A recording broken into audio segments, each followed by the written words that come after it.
Imagine you're doing like a trust fall.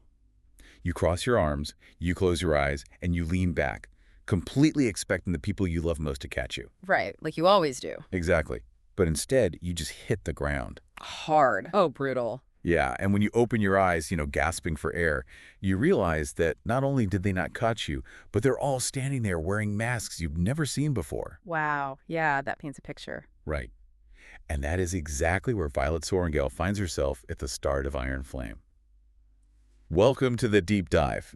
Today, we are taking your massive stack of notes, theories, and chapter summaries to unpack the incredibly dense first 4 chapters of Rebecca Yarros' sequel to Fourth Wing. It is quite the stack of sources we have to get through today. I mean, considering the sheer volume of lore, political maneuvering, and just the emotional fallout packed into these opening chapters, we really need to look closely at the mechanics of what is actually happening in this world. Yeah, we do. But I want to tackle something right out of the gate because we cannot ignore the online chatter. Oh, you mean the YouTube video? Yes, exactly. Okay. If you've been on YouTube lately, you've seen the videos complaining about the pacing of these early chapters. People calling it a drag, saying the plot doesn't kick in until much later. Which I totally get at first glance. Sure. And I will admit, when I went back for a reread, I locked in for a solid 2 hours just to get from chapter 1 to chapter 5 because the text is so incredibly dense. Yeah. But I have to defend this pacing. Okay, let's unpack this. Right, because I picked this up the second I finished Fourth Wing. Like, I had the book sitting right there, ready to go. And I wasn't bothered by the pacing at all because it's intensely, unapologetically character-driven. Right. It is a masterclass in psychological immersion. You can't just bounce back from what Violet went through. No, you really can't. And when you analyze the text, what some readers are perceiving as a slow plot is actually the plot internalizing. Oh, I like that. Yeah, the overarching theme of these first 4 chapters, and arguably the entire book, is the concept of secrets and lies. Deception is the engine driving the narrative forward. Absolutely. Everyone is hiding something. Exactly. And if the physical action feels like it has slowed down, it's only because the psychological action is moving at warp speed. The fallout from all that deception creates a profound, reality-shattering disorientation for the protagonist. And the biggest lie of all hits before she can even get up off that ground. Yeah. We're instantly thrown into the kitchen in Aretia, and there he is, Brennan. Her brother. Her brother, who has supposedly been dead for 6 years, is standing right in front of her, going by Lieutenant Colonel Aisereigh. And Violet's reaction, she doesn't scream, she doesn't cry. She is shocked into absolute silence. Yes. Which, honestly, I think is so real. It is a very grounded trauma response. I mean, some readers might look at that and expect her to immediately start throwing punches, maybe react with explosive anger. Which is exactly how her older sister Mira reacts later in the story. Right. But silence, that is the sound of a cognitive short circuit. Her brain literally cannot process the data it is receiving. Put yourself in her shoes for a second. If you were Violet, how would you react? It's not just the shock of, wow, my brother is alive. It is the cascading, horrifying realization of what his survival actually means. Because it unravels everything else. Exactly. If Brennan is alive, it means Xaden lied to her face for months. It means her dragons, Tarn and Skirl, who share a mental bond with her, actively withheld the truth. Yep. It means Navarre's leadership, which includes her own mother, has been lying to the entire nation. It means Liam died for an absolute lie. Which is just devastating. So devastating. And the terrifying bedtime stories her father used to tell her about the Venin and their wyvern, they are real.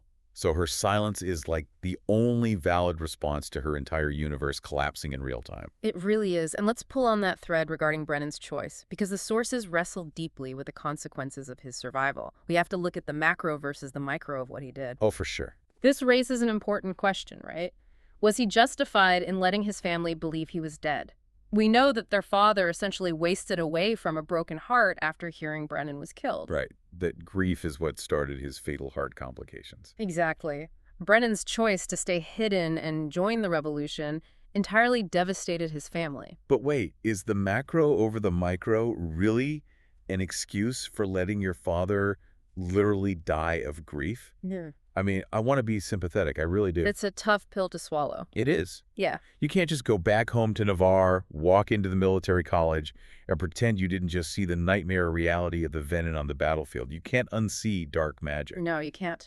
And Brennan mentions he couldn't stomach their mother's justifications for hiding the truth. But letting Violet mourn you for 6 years? That is a brutal calculation. It is the brutal mathematics of a shadow war. He chose to fight the Venin because the alternative was letting the entire continent fall. But there's another layer of cost here that we cannot ignore. Oh, you mean Naelin? Yes.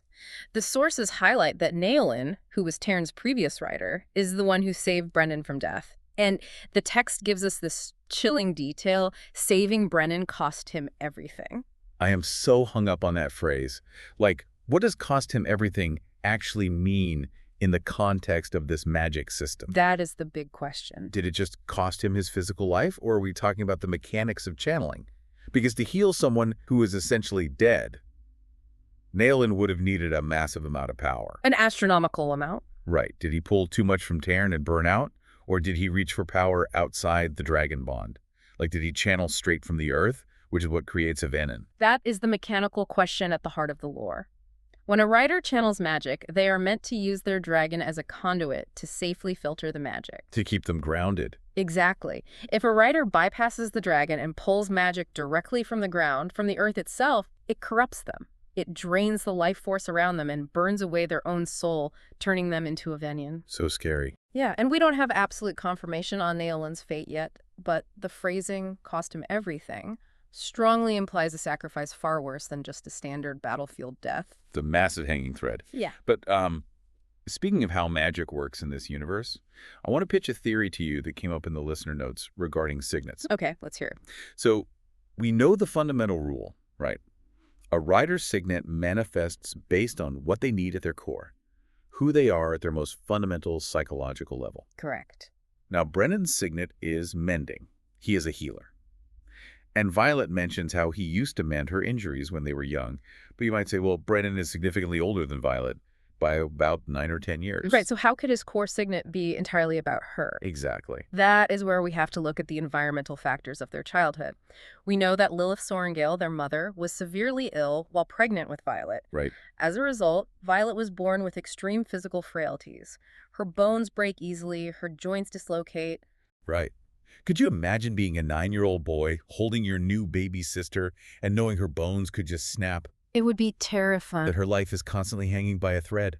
The psychological impact of introducing that level of fragility to a child's environment is staggering. It creates a constant low-level panic, a desperate ongoing necessity to fix or save this fragile life in your arms. Take that a step further because it applies to the middle sibling too, Lycomera. Oh, her wards. Yes, her signet is ward manipulation. She creates physical shields. Protection. Both of Violet's older siblings developed magical abilities entirely built around healing and protecting. That is a really solid point. I genuinely believe their signets manifested specifically because their entire family dynamic, their daily reality, revolved around protecting a fragile Violet. I see where you're going, and it paints a fascinating picture of familial trauma. It suggests that Violet has always been the gravitational center of her family's anxiety. Right, their magic literally formed around her vulnerability. And you can extend that beyond her siblings. Think about Azedin. Oh, absolutely. His entire trajectory, everything he does, revolves around keeping Violet safe. Initially, because of the conscription deal he made with her mother, everyone's powers and motivations are inextricably linked to her survival. It makes you look at the whole family completely differently. They're entirely defined by her fragility. But before we get back to Zagadin, we have to talk about the mechanics of what is happening with Andarna in these early chapters. Oh, right, because she is going through a massive biological change. To say the least. She is no longer the little golden feathertail that we saw in the first book. No, she is huge, and she is black.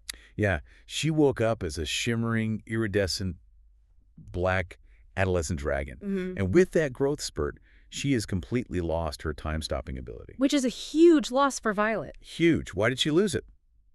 Because she spent almost all of her feathertail magic saving Violet at the Battle of Resson.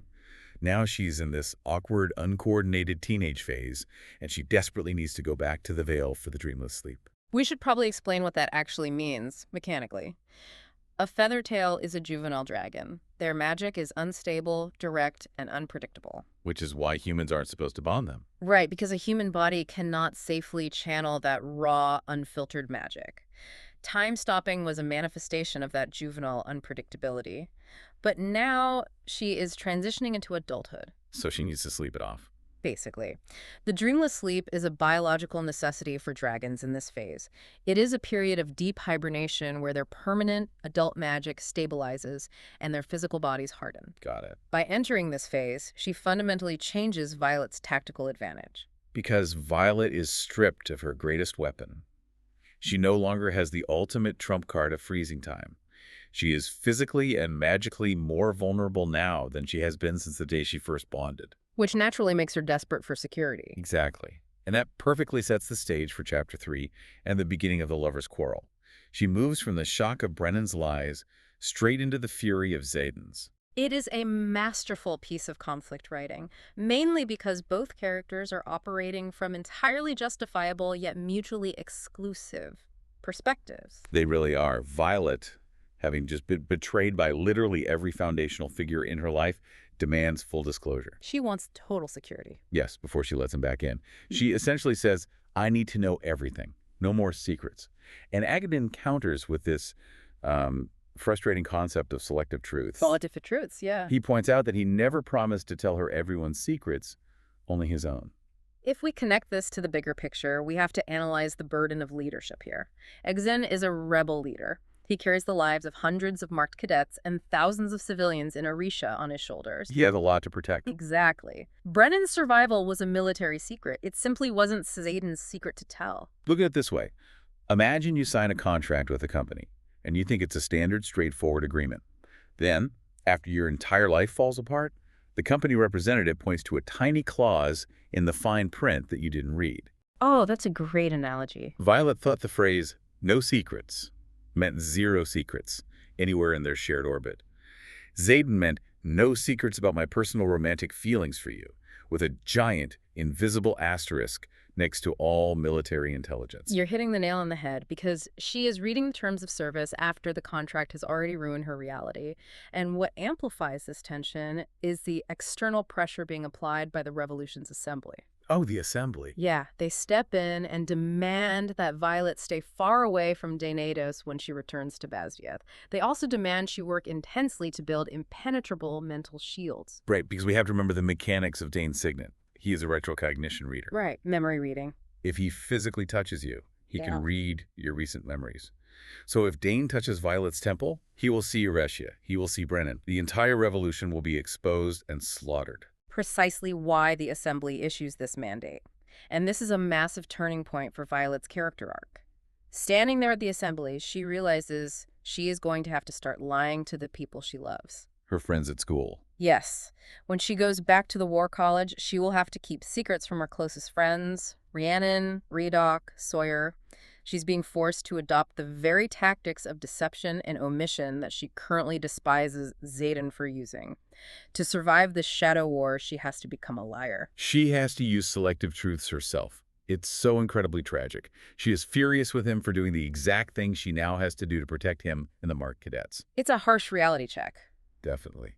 Armed with these new mental shields and selective truths, Violet, Xaden, and the surviving marked cadets, the children of the rebellion whose very skin bears the magical scars of their parents' treason, they have to return to the belly of the beast. Back to school. Yeah, they have to walk right back into Bazdieth for graduation within 48 hours. Chapter 4 is where the tension becomes almost suffocating. They are walking back into the stronghold of the commanding officers who just intentionally sent them to die at Athebyne.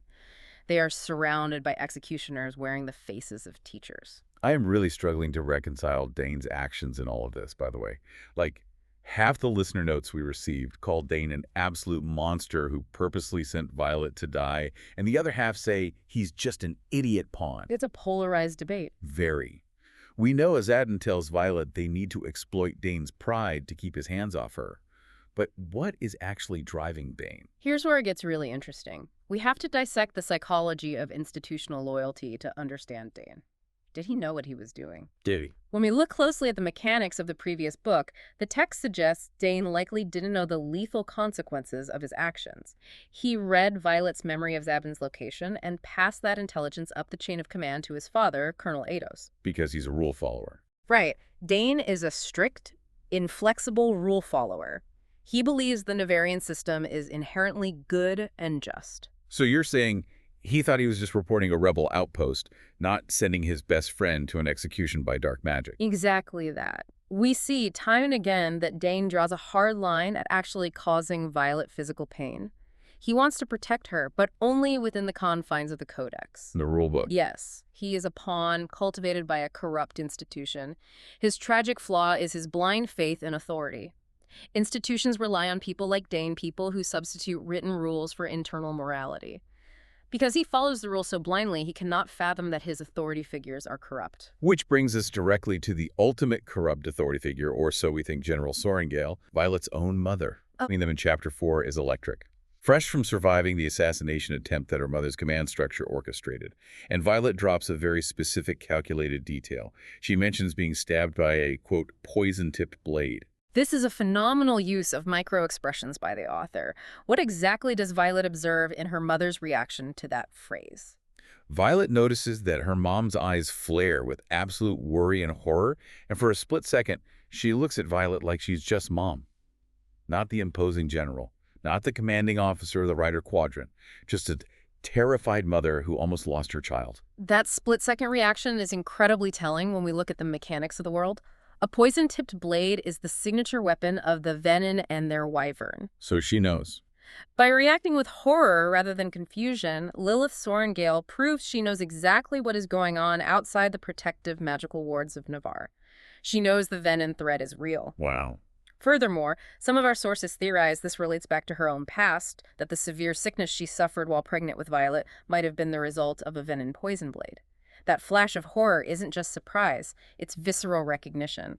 She knows exactly what almost killed her daughter. Wow, okay. If that's true, it completely reframes her character. She knows the threat is real, which means every cruel, unyielding action she takes is calculated for a specific outcome. She is playing a long game. Totally.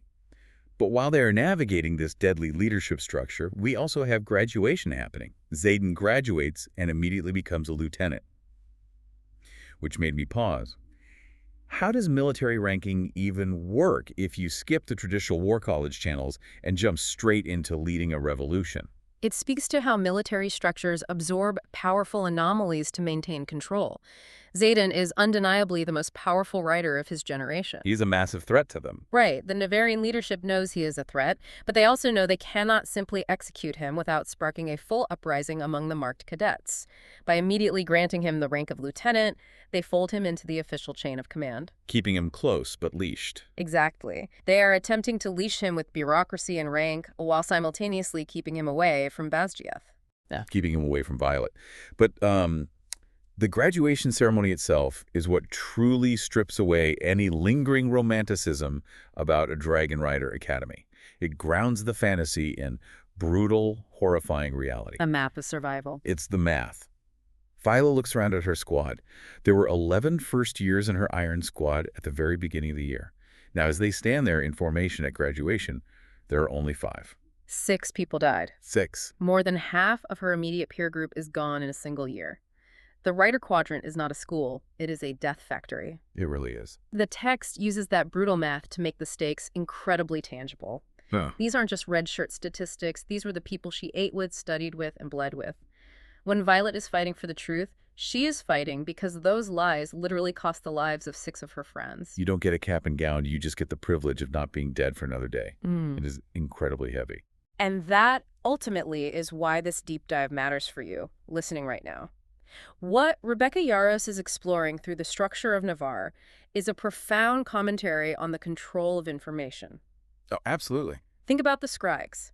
They physically redact history. They hide the reality of the Venin to keep the population docile. Right, they maintain a false utopia by hiding the nightmares outside the borders. Exactly. Look at the iron lore boxes mentioned in the lore, magical Navarian-crafted devices designed to attract Venin and wyvern. Oh yeah, those are terrifying. The leadership hides these boxes in outer villages, essentially using their own citizens as bait to draw the enemy away from the central core of Navarre. The leadership maintains their power by tightly controlling what the citizens are allowed to know and who they are allowed to sacrifice. It's completely corrupt. It is. We live in an era of curated information ourselves. This story highlights the absolute necessity of critical thinking. You have to question what authority figures tell you. You really do. You have to look at the brutal math of your own reality and ask if the narrative you are being fed aligns with the facts on the ground. Violet's journey in these early chapters is a violent awakening from comfortable ignorance into painful truth. That is a phenomenal takeaway. But before we wrap up today, I want to leave you with one final thought to mull over. Let's hear it. Something to keep in the back of your mind as you continue reading or analyzing this book. We talked earlier about the mechanics of magic, how a writer's signet manifests based on who they are at their core and what they fundamentally need most. A physical manifestation of their deepest psychological necessity, yes. Yes. Now look at Violet. She has just spent 4 agonizing chapters, completely surrounded by devastating lies. Her brother lied, her lover lied, her mother lied, her childhood best friend betrayed her. Everyone she trusted. Exactly. She is desperately, fundamentally needing the truth just to survive the day. The truth has become her oxygen. Oh, I see where you're going with this. So what does that imply? Her highly anticipated second signet from Andarna might be. If you need the truth more than anything else in the world to survive, could she become a truth-sayer? Now that is a fascinating thread to pull on. It perfectly aligns the mechanics of the magic system with the trajectory of her character arc. Something to think about. Thank you so much for joining us on this deep dive into the absolute chaos of Iron Flame's opening chapters. We love unpacking this intricate world with you. It's been a pleasure to analyze these sources. Remember to keep questioning the narrative and keep your mental shields up. Until next time, remember you might want to carefully read the fine print before you agree to a world with no secrets. See you next time.